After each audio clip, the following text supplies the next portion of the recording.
Rice কুকারে ভাপা পিঠা বানাইতেছি আর হচ্ছে পুরো একটা পিঠা বানাবো আর কি, বড় সাইজের।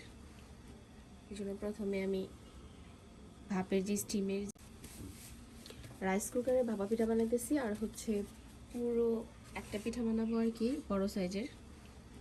এই জন্য প্রথমে আমি ভাপের যে স্টিমের যে ইয়াটা আছে ওটাতে নিয়ে নিছি।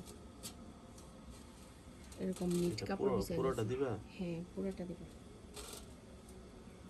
আর ভাপা পিঠা যে কীভাবে চালে এটা তো আমার চ্যানেলে অনেক আছে, ওইভাবেই চালে নিছি। এই যে প্রথমে দিয়ে দিতেছি, আলতো করে বিছাই দিতে হবে।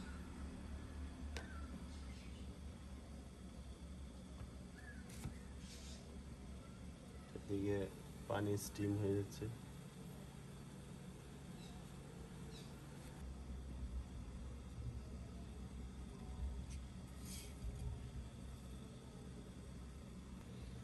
গুড় নারিকেল যার যার পছন্দ হবে কম বেশি করে দিতে পারে, ইচ্ছা মতো দিতে পারে।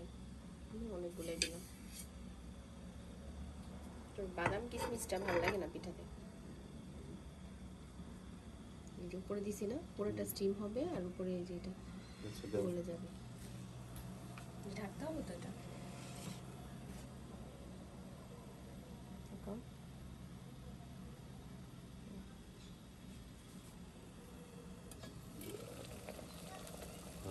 পানি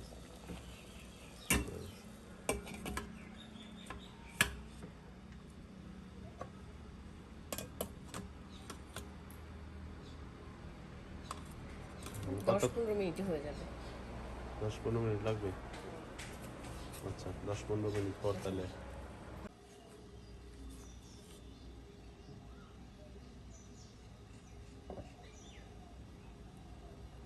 কি ভাপা পিঠা হয়ে গেছে নাকি? এই যে দেখো হয়ে গেছে। তুমি তো বলছিলা যে বড় পিঠা হবে না। আমি তো বলছিলাম হবে না, এখন এই যে হয়ে গেছে পুরা একদম। তো দাঁড়া, একটা ট্রেতে নিই। এখন এটা একটা প্লেটের মধ্যে উল্টায় ডাললেই বুঝতে পারবা। এই যে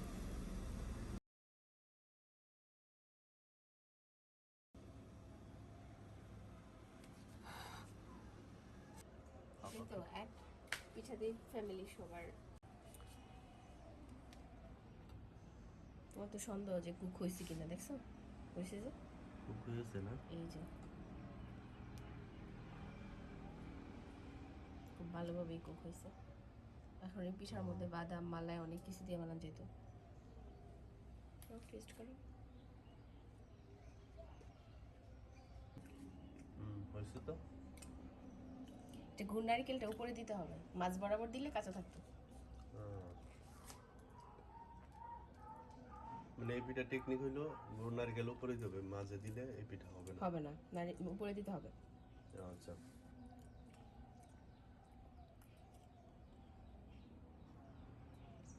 বিশাল বড় পিঠা, রাইস কুকারে ভাপা পিঠা। আপনারা বাসায় তৈরি করে খাবেন।